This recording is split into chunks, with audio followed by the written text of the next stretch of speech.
Daydreamer, anticipazioni, settima puntata di giovedì 18 giugno 2020.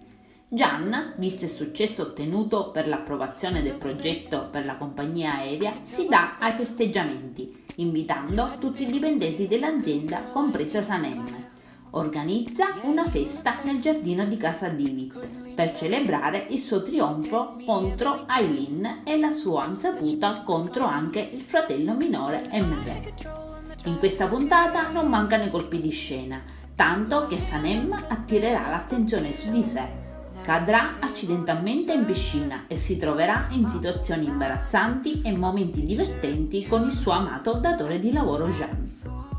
Sanem, dopo la figuraccia fatta davanti a tutti, si asciugherà i vestiti nella camera di Jean, ma qualcosa non passa inosservato a Jean. Sanem non indossa l'anello di fidanzamento che aveva recuperato dalla giacca del re, scusa che ha usato per giustificare la sua intrusione a casa di Vito.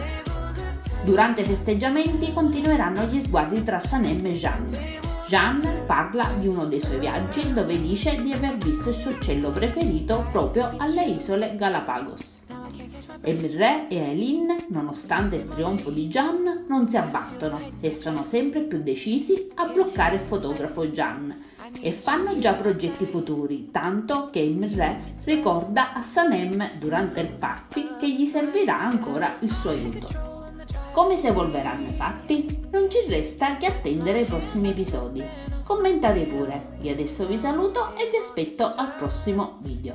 Bye bye!